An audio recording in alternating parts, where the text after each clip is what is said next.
여러분, 자수를 놓아보신 분들은 자수의 앞면과 뒷면이 완전히 다르다는 걸 아실 거예요. 자수의 뒷면을 보면 어떻죠? 그 뒷면은요, 여러 가지 실이 여기저기 엉켜 있고 매듭도 있고 여러 가지의 색들이 뒤엉켜져서 아무렇게나 삐쭉삐쭉 나와 있습니다. 그것만 보면요, 도대체 이게 뭐야? 라는 생각이 들어요. 그런데 그 자수의 앞면으로 돌려버리면 어떻죠? 정말 아름다운 하나의 완성된 그림과 무늬가 나타납니다. 근데 신기한 건 뭐냐면 그 뒷면에 엉켜있는 실들, 매듭들, 여기저기 삐쭉빼쭉한 그 하나하나가 전부 필요하다는 거예요.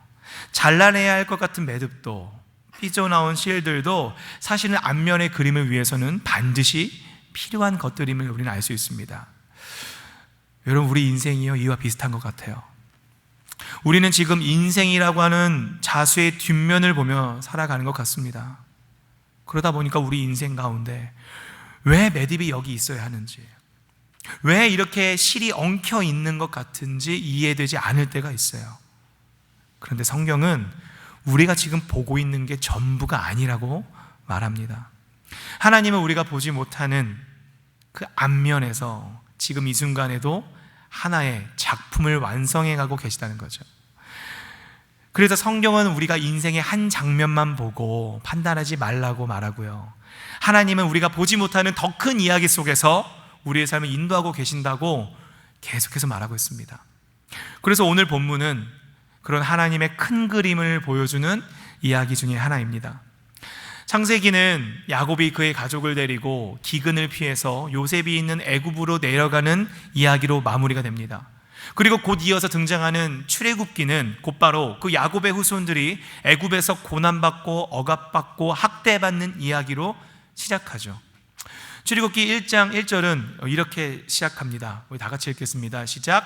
야곱과 함께 각각 자기 가족을 데리고 애굽에 이른 이스라엘 아들들의 이름은 이러하니. 여러분, 한글 성경에는요, 생략된 단어가 하나 있습니다. 원래 이 출애굽기 1장 1절을 히브리어로 보면요, 한 단어가 추가되어 있는데 그게 뭐냐면 바로 그리고라는 거예요. 히브리어 성경의 출애굽기는 그리고로 시작합니다. 무슨 말이에요? 창세기와 출애굽기는 독립된 이야기가 아니라 하나의 연결된, 이어지는 이야기임을 말하고 있죠. 그런데 재밌는 건 창세기 50장에서 출애굽기 1장으로 넘어가는 이 성경은 그냥 한 장만 넘어가면 되는 분량이지만 실제로는 그 창세기 50장과 출애굽기 1장 사이에는요 430년이라고 하는 세월의 간격이 놓여져 있다는 거예요. 성경은 그 430년의 기록에 대해서 이야기를 자세히 말하지 않습니다. 430년 동안 많은 이스라엘 백성이 태어났고 그들에게 많은 애환이 있고 또 얼마나 많은 이스라엘 백성이 그 억압 속에서, 학대 속에서 부르짖었겠습니까? 그런데 성경은요 그 시간에 대해서 침묵합니다. 아무런 설명을 하지 않아요. 마치 하나님이 침묵하시는 것처럼 느껴지죠. 여러분, 우리 인생 속에서도 때로는 어려움이 찾아오고 이해할 수 없는 고난이 올 때가 있지 않습니까? 그때 우리 하나님을 찾아요, 부르짖어요. 하나님, 이게 뭡니까? 도대체 나에게 왜 이런 일이 벌어집니까? 왜 이렇게 엉키는 일이 나에게 찾아옵니까? 그런데 하나님이 그때마다 야, 그건 이래서 그렇다, 좀만 참아라 라고 해주시면 참 좋을 텐데 어떠세요? 물론 주님께서 여러 가지로 응답해 주실 때도 있지만 마치 우리 기도에 침묵하시는 것처럼 느껴질 때도 있다는 것이죠. 이스라엘에게도 이 애굽에서의 430년은요 마치 그런 시간 같았을 거라는 거죠. 여러분, 그렇다면 그 긴 세월은 하나님께서 이스라엘을 외면했던 시간이었을까요? 그렇지 않습니다. 야곱이 모든 소요를 이끌고 애굽으로 내려가던 중에 브엘세바에 잠깐 들립니다. 그리고 그곳에서 하나님께 희생 제사를 드리는데 그날 밤 환상 중에 하나님께서 야곱에게 나타나세요. 그 야곱아, 야곱아. 야곱이 대답합니다. 내가 여기 있습니다. 그러자 하나님께서 그런 야곱에게 오늘 이렇게 말씀하시죠. 오늘 본문 46장 3절 다 같이 시작. 하나님이 이르시되 나는 하나님이라 두려워하지 말라. 내가 거기서 너로 큰 민족을 이루게 하리라. 아멘. 여기서 중요한 게 뭐예요? 야곱이 애굽으로 내려간 일은 단순한 이주가 아니었다는 거죠. 겉으로 보기엔 기근이 들어서 흉년 때문에 어쩔 수 없이 선택한 피난길처럼 보이지만 하나님 편에서는요, 약속을 이루시는 길이었다는 거예요. 하나님은 야곱에게 분명히 말씀하셨습니다. 애굽으로 내려가기를 두려워하지 말아라. 내가 거기서 너로 큰 민족을 이룰 것이고 내가 너와 함께 애굽으로 내려갈 것이다. 반드시 너를 다시 올라오게 할 거다. 그러니까 애굽으로 내려가는 길은요, 결코 이스라엘이 버림받은 길이 아니에요. 하나님이 함께 내려가시는 길이었습니다. 고난의 땅으로 들어가는 것처럼 보였지만 사실은 하나님의 약속이 이루어지는 자리였다는 것이죠. 그리고 출애굽기 1장 5절은 이렇게 말합니다. 다 같이 1장 5절 출애굽기 읽도록 하겠습니다. 다시 시작. 야곱의 허리에서 나온 사람이 모두 70이요 요셉은 애굽에 있었더라. 야곱은 이스라엘 백성 이 애굽으로 이주할 때 70명이 아주 작은 가족 공동체로 넘어갔어요. 근데 여러분, 우리가 잘 아는 것처럼 그들이 출애굽했을 때 그 70명밖에 되지 않았던 인원이 몇 명이 되었어요? 장정만 60만이었다고 하잖아요. 남녀노소 다 합치면 한 200만은 됐을 것이다 라고 신학자들은 이야기하기도 합니다. 하나님은 그 430년이라고 하는 그 억압의 세월 동안 침묵하지 않으셨어요. 일하고 계셨던 겁니다. 하나님은 아브라함에게 주셨던 그 약속, 너의 자손이 하늘의 별처럼 많아질 것이다 라는 그 약속을 애굽의 시간 속에서 이루고 계셨던 겁니다. 근데 여러분, 우리는 이 이야기 속에서 몇 가지 질문을 가지고 가려 합니다. 첫 번째 질문은 이와 같습니다. 그런데 왜 하필 애굽이었을까요? 하나님은 가나안에서도 이스라엘을 큰 민족으로 만드실 수 있지 않았을까요? 가나안은 약속의 땅이었습니다. 애굽은 이방 민족이었습니다. 그런데 왜 굳이 애굽까지 보내셔서 그들을 그렇게 또 다시 출애굽을 시켜서 돌아오게 하시고 왜 굳이 그렇게 하셨을까? 여러분, 성경의 흐름을 살펴보면 하나님께서 이스라엘을 애굽으로 보내신 데에는 몇 가지 중요한 이유들을 우리는 발견할 수 있습니다. 첫 번째로는 애굽은 이스라엘을 구별된 백성으로 보존하는 자리였습니다. 야곱이 애굽에 내려갔을 때 70명밖에 되지 않는 작은 가족 공동체였는데 그들이 만약에 가나안에 계속 머무르고 있었다면 어떤 일들이 벌어졌을까? 네, 역사에 만약은 없지만 많은 신학자들이 연구하기를 가나안은 그 당시에 엄청난 혼란과 전쟁과 또 민족의 흡수와 또 민족의 해체가 일어나는 땅이었다고 말합니다. 실제로 아브라함 시대의 가나안 땅과 출애굽 이후에 여호수아 시대의 가나안 땅은 같은 땅이지만 절대 같은 모습이 아니었다고 해요.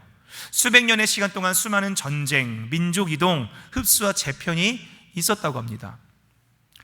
실제로 아주 오래전에 발견된 한 문서를 보면, 그 문헌을 보면 가나안 땅의 풍습을 볼 수 있는 문헌이 있는데, 여러분, 이 당시에 이 야곱이 살았던 당시의 가나안의 문화 중에서는, 이방 민족들 중에서는 한 남자아이가 성인이 되기 위해서는 성인식을 하는데, 그 성인식이 뭐냐면 다른 부족의 자신의 또래의 남자아이의 목을 베어 와야지 성인으로 인정해주는 문화가 있었대요. 여러분, 그런 잔혹한 문화 속에서 70명밖에 되지 않는 작디 작은 야곱의 가족들은 어떤 일을 겪었을까요? 위험에 처한 것뿐만 아니라 주변 가나안 족속들과 결혼하여서 민족 정체성을 잃어버릴 수도 있었습니다. 문화적으로 섞이고 종교적으로 동화될 위험이 매우 컸겠죠. 가나안에는 정말 많은 우상들이 질비했습니다. 여러분, 실제로 창세기 안에서도 그런 가나안의 문화의 위협을 겪은 일들이 여러 번 있었죠. 가나안은 물론 약속의 땅이었지만 아직 민족이 되기 전에 작은 이스라엘에게는 전쟁과 종교의 혼합의 위험이 큰 땅이기도 했습니다. 그러나 애굽은 조금 달랐어요. 어떻게 달랐냐? 창세기 46장 34절은 이렇게 말합니다. 다 같이 시작.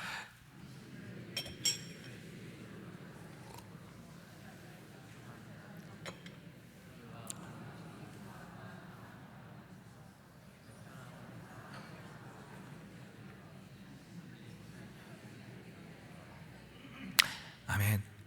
야곱의 가족은요, 목축하는 사람들이었다고 합니다.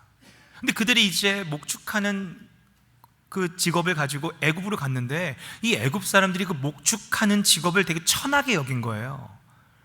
여러분, 이 말은 이스라엘에게 있어서 아주 모욕적이었겠죠. 자존심 상하는 일입니다. 아니, 직업의 귀천이 어디 있다고 그냥 목축업을 한다는 이유로 이렇게 차별받아도 되는가? 라고 따지고 싶었을 겁니다. 그로 인해서 이스라엘은 애굽에서 차별받았어요. 그러나 다른 한편으로는 하나님께서 이스라엘을 보존하시는 장치가 되기도 했습니다. 애굽 사람들은 이스라엘을 자기 사회의 중심부로 결코 받아들이지 않았어요. 그래서 야곱의 가족을 고센 땅이라는 곳에 그들을 넣어놨습니다. 자신들과 어울리지 못하도록 왕따시킨 거죠. 창세기 47장 1절은 요셉이 바로에게 이렇게 말을 합니다. 다 같이 시작. 요셉이 바로에게 가서 고하여 이르되 내 아버지와 내 형들과 그들의 양과 소와 모든 소유가 가나안 땅에서 와서 고센 땅에 있나이다 하고, 그들은 고센 땅에 머물렀어요. 그건 치욕적이었어요. 자존심 상이요. 그러나 참 애굽은 이상한 땅입니다. 이스라엘을 억압한 땅이면서 동시에 이스라엘을 가나안의 문화로부터, 이방 종교로부터 그들을 분리하여 보존하고 지킨 땅이기도 했습니다. 가나안은 약속의 땅이었습니다. 그러나 아직 작은 가족 공동체였던 이스라엘에게는요, 섞이고 혼합되기 쉬운 땅이었어요. 애굽은 고난의 땅이었지만 이스라엘을 구별된 공동체로 보존하고 적합한 땅이었습니다. 어떤 목사님은 이걸 이렇게 말씀하세요. 하나님께서 이스라엘을 애굽이라고 하는 대제국의 우산 아래 인큐베이팅 하셨다. 여러분, 신생아들이 인큐베이터에 왜 들어갑니까? 그 작디 작은 여린 그 아이들이 지켜주고 싶어서 인큐베이터에 들어넣잖아요. 하나님께서 그 작디 작은 이스라엘을 애굽이라고 하는 인큐베이터 안에 넣어 놓으셨다는 거예요. 하나님은 이스라엘을 그 애굽 땅 가운데 버려두신 게 아닙니다. 하나님은 그들을 보존하고 계셨고, 하나님께서 이스라엘을 애굽이라는 공간 안에서 지키고 계셨던 거죠. 지금 그 이스라엘들에겐 그 상황이 어떻게 보였을까요? 낯선 땅 가운데서 자수 뒷면에 엉킨 매듭처럼 보였을지 모릅니다.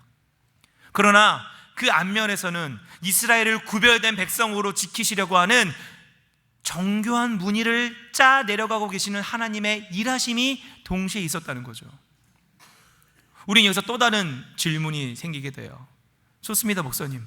그들을 애굽으로 보낸 거 100번 이해합니다. 그런데 꼭 그들이 애굽에서 노예로 살아야 했습니까? 그냥 평범한 거주민으로 살지 않으시고 왜 굳이 그들을 노예로 전락하도록 그 일을 막지 않으셨습니까? 사랑한다면서요. 하나님 나라 백성이라면서요. 근데 왜 그들을 굳이 그렇게 오랜 세월 동안 노예로 살게 하셨냐는 거예요. 여러분, 우리는 이 말을 좀 조심히 살펴봐야 합니다. 하나님이 애굽의 폭력을 기뻐하셨다는 뜻이 아닙니다. 하나님이 이스라엘의 고통을 즐기셨다는 뜻도 아니에요. 애굽의 억압과 폭력은 분명한 죄악이었습니다. 근데 중요한 게 뭘까요? 하나님은 그런 고통의 자리 가운데서도 이스라엘에게, 또한 우리에게 잊을 수 없는 복음의 기억을 새기시는 분이라는 거예요. 십계명의 첫 문장은 이렇게 시작합니다. 출애굽기 20장 이전의 말씀입니다. 시작. 나는 너를 애굽 땅 종되었던 집에서 인도하여 낸 내 하나님 여호와니라. 여러분, 이 본문은, 이 구절은 이스라엘의 정체성에 있어서 아주 중요합니다. 이스라엘의 정체성은 가나안이라고 하는 땅에 나오지 않습니다. 그들의 정체성은 그들을 구원하신 하나님에게 있어야 했어요. 지금 이스라엘은 결국 출애굽을 통해 노예에서 자유인이 되었습니다. 그러나 한 가지 분명한 건 뭡니까? 이스라엘은 자신들의 힘으로 애굽에서 빠져나온 게 아니었죠. 하나님의 전적인 은혜로 건진받았습니다. 아이러니하게도 이스라엘이 노예였기 때문에 출애굽은 단순한 이사가 아니게 되었어요. 그들이 노예였기 때문에 출애굽 사건은 구원의 사건이 될 수 있었습니다. 이스라엘은 그들이 노예였기 때문에 자신들의 상황에 대한 분명한 한계를 경험하고 있었습니다. 여러분, 노예가 그 애굽이라고 하는 대제국에서 무슨 소망이 있겠어요? 무슨 힘이 있겠어요? 그 상황을 벗어나고 싶었다면 일찌감치 했겠죠. 가능했다면요. 하지만 그들은 노예였기 때문에 할 수 있는 게 없었어요. 자신들의 힘으로는 소망을 가질 수 없었습니다. 그러나 그 한계와 절망스러운 상황으로 인해 하나님의 손이 더 분명하게 드러나게 된 것이에요. 그들이 가장 낮은 자리에 있었기 때문에 하나님은 낮은 자리에 들어 구원하시는 분이라는 사실이 온 세상 앞에 드러날 수 있었던 겁니다. 하지만 우린 여기서 질문을 멈추지 않을 수 있어요. 목사님, 네, 그 이스라엘이 그런 고난을 통해서 하나님의 은혜를 받았다고 칩니다. 그런데 꼭 우리들도 이스라엘처럼 하나님을 온전히 믿고 따르는 데 있어서 고난이 꼭 필요한 겁니까? 그냥 좀 고난 받지 않고 좀 편안하게 예수님 믿으면서 주님만이 내 왕이신 되십니다 라고 온전하게 신뢰하며 살면 되지 않아요? 꼭 고난이 필요한 겁니까? 고난 없으면 좋잖아요, 그렇죠? 누가 고난 좋아해요, 여러분? 여러분, 사실 저도요 그동안 설교하면서 이런 메시지를 참 많이 전했어요. 여러분, 예수님이 이렇게 좋으신 분이세요. 우리 주님 이렇게 능력 많으신 분입니다. 여러분, 우리 주님 전능하심을 믿으십니까? 왜 아멘이 작죠? 우리 예수님 전능하십니다. 믿으십니까? 여러분, 이건 강한 진리예요. 이건 명백한 진리입니다. 아름다운 진리입니다. 그래서 전 이렇게 전해왔어요. 주님, 우리 주님이 이렇게 아름다우시고 이렇게 능력이 많으시니까 여러분, 돈도 좋고 명예도 좋고 사람도 좋지만 가장 좋으신 예수님을 붙잡으시기 바랍니다. 아멘이시죠? 여러분, 이건 진리입니다.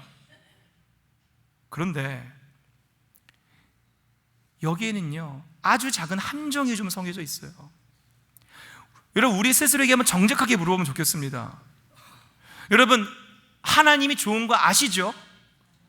그런데 그 하나님이 우리 삶에 언제나 우선순위, 1순위가 되십니까? 이상하죠? 내가 말씀을 통해서 예배를 드리고 혹은 부흥회를 통해서 정말 하나님 정말 좋으신 분이구나, 우리 하나님 정말 능력 있으신 분이구나, 그래 내가 이분을 의지해야겠다, 그분이 내 삶의 주인이다 라고 강하게 결단하고 저 세상으로 나아가는데, 조금만 상황이 바뀌게 되면 그 상황에 따라서 어느샌가 하나님이 내 우선순위를 밀려나고 돈이 1순위가 되고 명예가 1순위가 되고 또 다른 무언가가 나타나 하나님보다 앞자리를 차지하는 일이 발생하지 않으세요?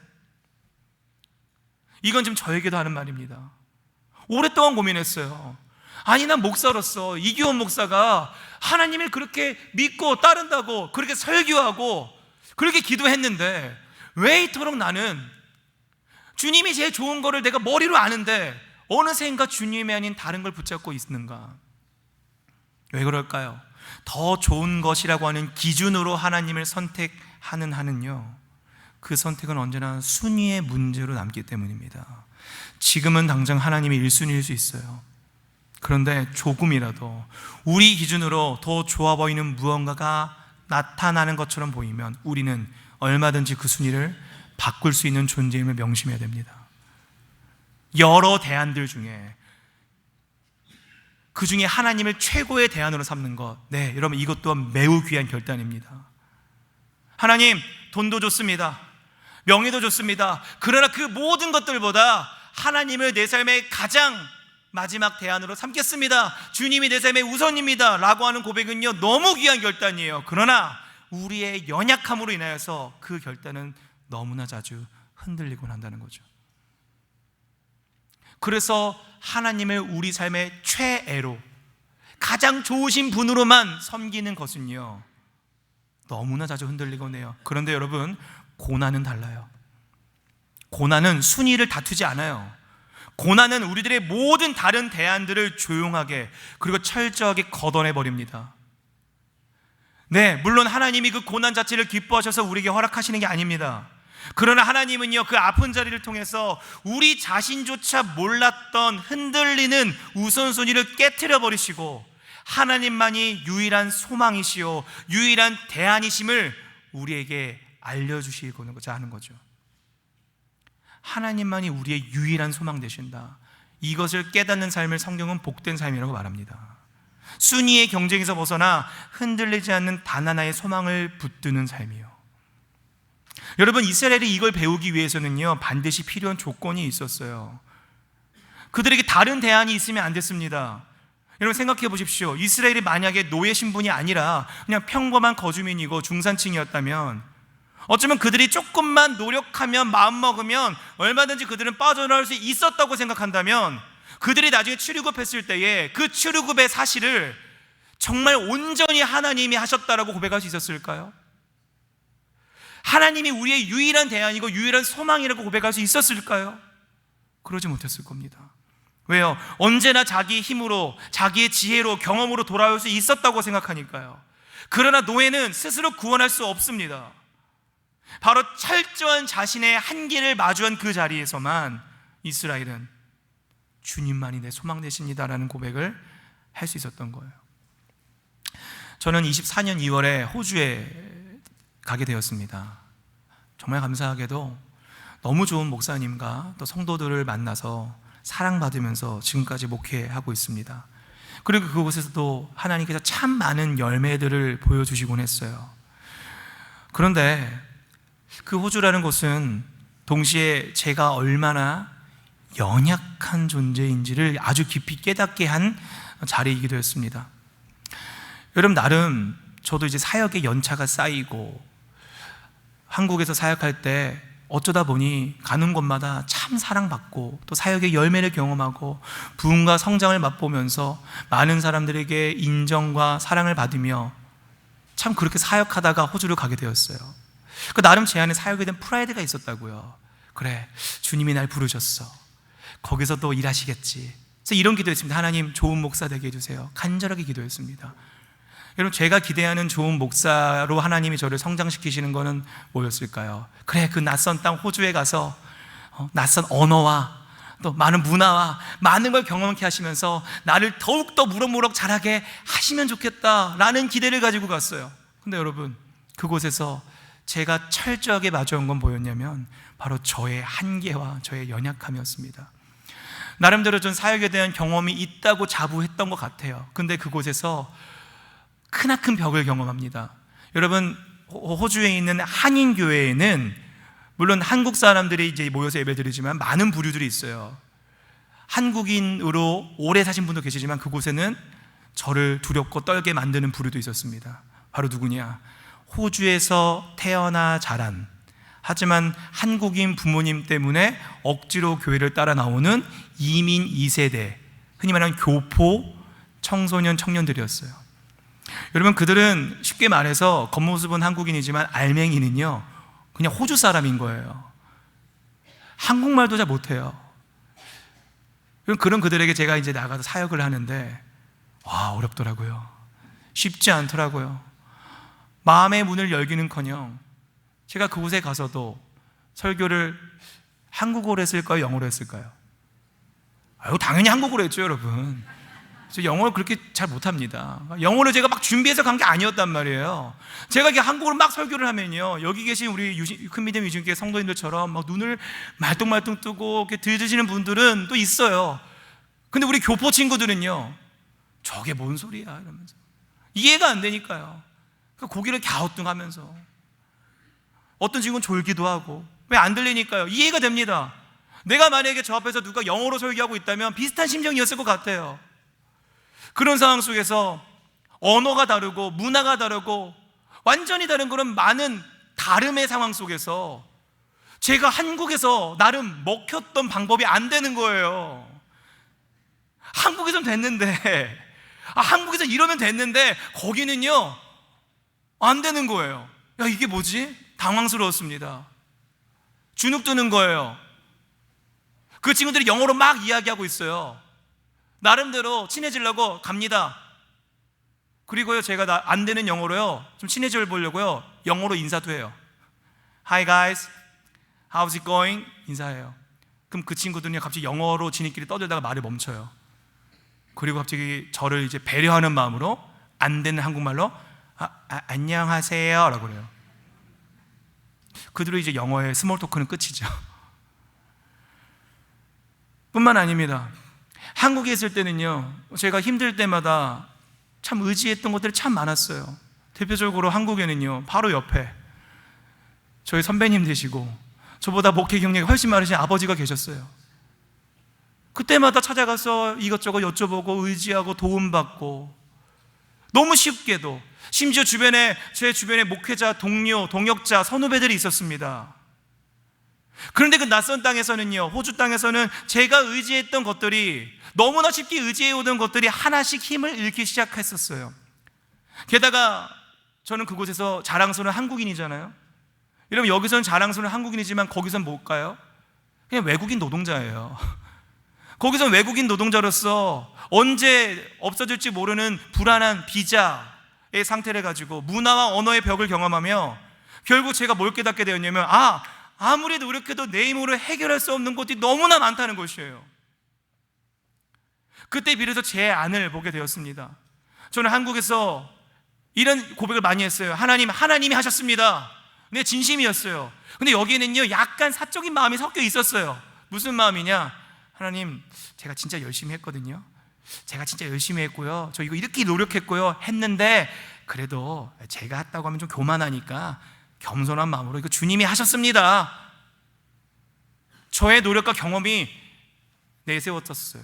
그러나 하지만 그 자리 가운데 내가 얼마나 많은 하나님이 아닌 다른 것들을 의지하고 있었는지, 얼마나 지금까지 내가 메었던 사역의 열매들이 내 능력이 아니라 하나님이 철저하게 계획 가운데 하나님이 하셨다는 것을 그 땅에서 알 수 있었습니다. 하나님을 의지한다 말하면서 여전히 내 손에 붙들고 있는 게 얼마나 많았는지를 그 자리 가운데 알 수 있었습니다. 그러다가 결국 제가 붙들고 있던 것들이 더 이상 저를 붙들어주지 못하는 그 자리까지 가게 되어서 비로소 한 가지 사실이 분명해진 거였어요. 내 힘으로는 이 상황과 문제를 해결할 수 없구나. 여러분, 그 사실은 저를 초라하게 만들었어요. 힘들더라고요. 저의 사역의 이 프라이드가 와르르 무너지더라고요. 근데 동시에 여러분, 그 사실은 저를 이전과 다르게 하나님을 다르게 바라보게 했습니다. 그리고 그때서야 저의 한계를 마주하고 바닥을 치고서야 이런 고백을 할 수 있었어요. 주님만이 제 소망 되십니다. 다른 대안이 없는 거예요. 다른 대안들 중에 하나가 아닌 것이에요. 주님만이 유일한 소망 되시는 거였어요. 여러분, 돌아보면 호주에서의 시간은요, 제 연약함만을 발견한 시간이 아니었습니다.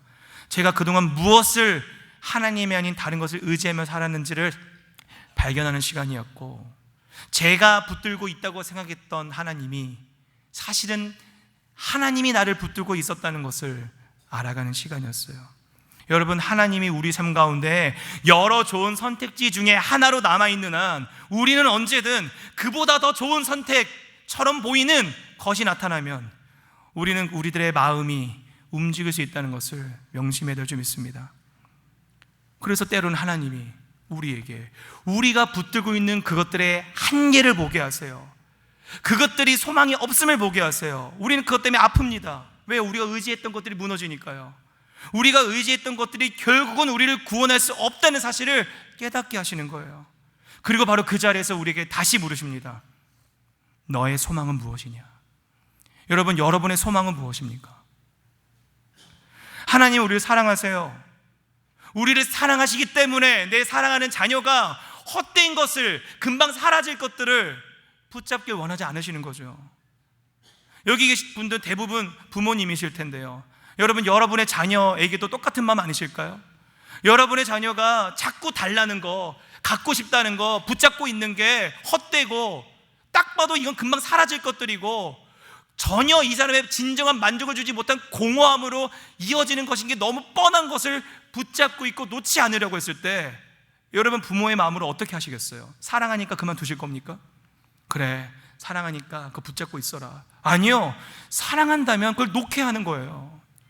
빼앗아서라도요, 혹은 주지 않아서라도 그거 말고 진짜 좋은 거 주고 싶은 게 부모 마음 아닙니까? 여러분, 하나님이 이스라엘에게도 우리에게도 마찬가지시라고요. 하나님은 우리에게 좋은 걸 주기 원하세요. 여러분, 하나님께서 우리에게 주고 싶은 가장 좋은 게 뭘까요? 돈입니까? 명예입니까? 하나님 자신이에요.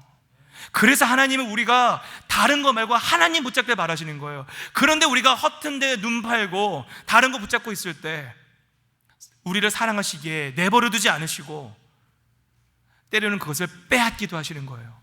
때로는 그걸 주지 않으시기도 하는 거예요. 그래서 하나님은 때때로 우리가 의지하는 것들의 한계를 보게 하시는 거죠. 물론 여러분, 우리가 겪는 이 모든 고난과 아픔, 그 이유를 알지 못합니다. 그래서 그 고난에 대해 함부로 말할 수 없습니다. 어떤 고난은 우리의 잘못으로부터 기인하긴 하지만 어떤 고난은 나랑 상관없이 다른 사람의 악으로 인해 찾아오기도 하죠. 그리고 어떤 고난은 끝내 이유를 알 수 없이 찾아오는 경우도 있습니다. 근데 여러분, 여기서 한 가지 분명한 게 있어요. 바로 하나님은 그 어떤 고난도 헛되게 버려두지 않으신다는 것입니다. 우리가 의지했던 것들이 흔들렸을 때 하나님은 그 시간들을 통해서 우리가 무엇을 붙들고 살았는지를 보게 하시는 거죠. 그래서 고난은 하나님께서 우리를 미워하신다는 증거가 아닌 것입니다. 때로는 이런 일이 허락되었는지 알 수 없지만 그 아픔의 자리에서조차 그 고난을 사용하셔서 우리를 더 깊은 믿음으로 이끄실 줄 믿습니다. 그래서 이사야 40장 8절은 이렇게 고백하죠. 풀은 마르고 꽃은 시드나 우리 하나님의 말씀은 영원히 서리라 하라. 아멘. 여러분, 헛된 거, 사라질 것도 붙잡지 마시고 영원한 거 붙잡으시기 소망합니다. 그래서 하나님께서 이스라엘에게, 오늘 우리에게 이렇게 말씀하시는 거예요. 너를 끝까지 붙들 수 있는 건 바로 나다. 너의 궁극적인 소망은 바로 나다라고 말씀하시는 거예요. 그래서 이스라엘은 애굽의 노예 생활과 광야 생활을 지나며 자신들의 힘과 능력에 한계가 있다는 걸 결국 배우게 되었습니다. 노예로 지냈던 그 시간은요, 이스라엘에게 자수 뒷면에 엉킨 실처럼 보였을지 모르지만, 그러나 하나님은요, 그 엉킨 실들조차 사용하셔서 앞면에서 하나님 나라의 백성으로 빚어가시는 작품을 만들고 계셨던 거죠. 마지막으로 하나님은 고난의 기억을 통해 긍휼함을 배우게 하십니다. 여러분, 그렇게 은혜를 경험하게 했어요. 그게 끝이 아닙니다. 하나님은 우리에게, 또 이스라엘에게 그 다음을 보게 하세요. 그래서 신명기 24장 18절은 이렇게 말합니다. 다 같이 읽습니다. 시작. 너는 애굽에서 종되었던 일과 내 하나님 여호와께서 너를 거기서 속량하게 하신 것을 기억하라. 이러므로 내가 내게 이 일을 행하라 명령하노라. 지금 하나님은요, 이스라엘 백성에게 너희가 그 노예였던 거, 종되었던 거 기억하라고 말씀하세요. 지금 그 기억은 분명히 이스라엘에게는 아픈 기억입니다. PTSD가 있는, 기억하기 싫은 과거일 거예요. 근데 기억하라는 거예요. 왜요? 너희는 나그네였고 종이었고 자격이 없었지만 그런 너희였지만 은혜로 구원받았다는 걸 기억하라는 거예요. 왜요? 그렇기 때문에 이제는 너희들도 그 고난을 겪었고 그 아픔을 겪었기 때문에 이제는 주변을 돌아보아서 너희 주변에 있는 그 아픔을 경험하고 있는 자들을 품으라는 것이에요. 고난의 기억이 원망으로 남지 않고 다른 고난받는 사람을 품는 마음으로 바꾸길 바라시는 겁니다. 이스라엘에게 있었던 애굽의 기억이 그와 같은 것이죠. 아픈 기억이었지만 하나님 그걸 기억하라 말씀하시면서 이제 너희 가운데 있는 소외된 자와 고아와 과부를 함부로 대하지 말라고 말씀하는 것입니다. 여러분, 어떤 사람이 사랑하는 연인에게 차였다고 해보겠습니다. 그 실현당한 그 사람을 진짜 위로할 수 있는 사람은 누굴까요?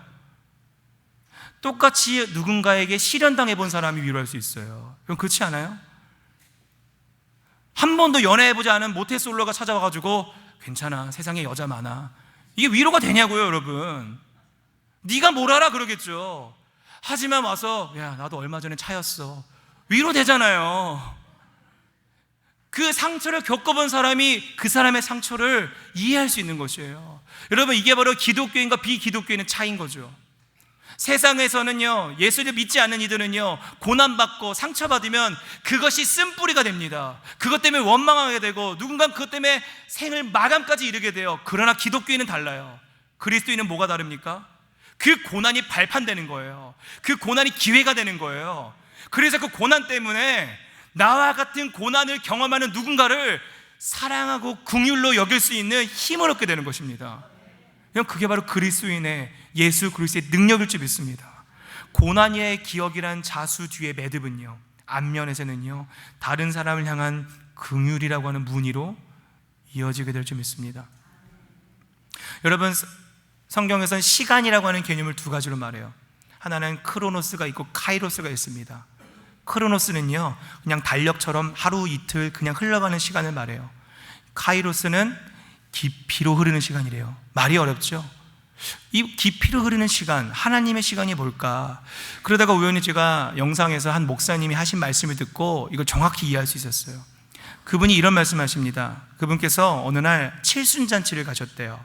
그 칠순잔치의 주인공이 어떤 할머니셨는데, 그 할머니는 4남매를 키우셨는데 무려 40년 전에 남편을 암으로 먼저 떠나보내고 30대 초반부터 혼자서 4남매를 키우신 할머니였다고 합니다. 근데 지금 그 할머니가 가족들 앞에서 회고를 하시는데 이런 말씀하셨다는 거죠. 40년 전에 너희 아버지가 암으로 시한부 판정을 받고 너희 아버지가 찾아와서 나에게 그래도 마지막으로 여행 가자고 하더라. 그래서 너희 아버지와 함께 여행을 갔다가 돌아오는 길에 너희 아버지가 내 손을 1시간 동안 말없이 꽉 잡아줬던 시간이 있었다. 그런데 그 1시간의 기억 때문에 내가 40년을 버텨왔다고. 여러분, 이게 바로 카이로스, 깊이로 흐르는 시간입니다. 크로노스의 눈으로 보면요, 우리는 여전히 자수 뒷면에 엉킨 실만 보고 있는지 모릅니다. 그러나 그 카이로스, 하나님의 시간이 우리에게 닿아졌을 때 우리는 그 뒷면 너머에 무늬가 있다는 걸 잠깐이나 보게 되는 거예요. 그냥 흘러가는 시간으로 보면 애굽의 430년의 시간은 길고 긴 침묵의 시간이었습니다. 그러나 그 시간을 카이로스의 시간으로 보면요, 하나님의 시간으로 보면 그 430년의 시간은 이스라엘이 버려진 시간이 아니라 약속을 이루시고 그들을 하나님 나라의 백성으로 빚어가는 시간이었고 그들의 믿음을 깊어지게 만드는 시간이었다는 것이에요. 여러분, 이제 말씀을 마무리하려 합니다. 여러분, 우리들의 삶 가운데 어려움이 즉시 해결되지 않을지라도 나를 사랑하시는 주님께서 반드시 선한 길로 인도하시는 그 약속을 붙드시기 소망합니다. 여러분, 그 약속이 우리를 견디게 하는 것이에요. 하나님의 시간은 그냥 흘러가는 시간이 아닙니다. 하나님께 붙들린 시간은 우리를 무너뜨리는 시간이 아니라 우리를 빚어가는 시간일 줄 믿습니다. 하나님께 붙들린 고난의 시간은 우리가 버림받은 시간이 아니라 우리로 하여금 더 깊은 은혜로 이끄는 시간이 되는 거죠. 그렇기 때문에 오늘 본문 40장 4절은 그래서 참 의미가 있습니다. 내가 너와 함께 애굽으로 내려가겠고 반드시 너를 인도하여 다시 올라올 것이며 요셉이 그의 손으로 내 눈을 감기리라 하셨더라. 여러분, 이 말씀을 잘 보십시오. 하나님께서 이스라엘과 함께 애굽으로 내려가겠다고 말씀하세요. 근데 그게 끝이 아니에요. 뭐라 그래요? 다시 올라올 거라 말씀하십니다. 내가 너희를 내려보내겠지만 반드시 완벽한 때에 다시 올라올 거라고 말씀하시는 겁니다. 하나님은 우리를 애굽에 홀로 보내지 않으십니다. 우리와 함께 내려가십니다. 그 고난의 길에 함께 내려가시고 하나님의 가장 완벽한 때에 우리를 다시 올라오게 하실 줄 믿습니다. 사랑하는 여러분, 하나님의 침묵은요, 하나님의 부재가 아닙니다. 하나님은 지금 설명하지 않으시는 그 시간에도 일하고 계실 줄 믿습니다. 언젠가 하나님께서 우리에게 삶이라고 하는 그 자수를 뒤집어서 앞면을 보여주시는 날이 오길 소망합니다. 우리는 지금 엉켜 보여지는 그 모든 매듭들을 보고 있지만 언젠가 하나님께서 그 자수를 짜잔하면서 뒤집어 주셨을 때 그 앞면을 바라보며 지금까지 내 삶의 한 절 한 절이 하나님께서 한 땀 한 땀 작품을 만들고 계셨다는 것을 그 깨닫는 그날까지 그 뒷면의 실들을 붙잡고 살아가시는 여러분들을 소망합니다. 그래서 오늘도 그 하나님을 신뢰하며 이해되지 않는 시간 속에서도 주님의 약속을 붙들고 살아가는 저와 여러분 되시길 주님의 이름으로 축복합니다.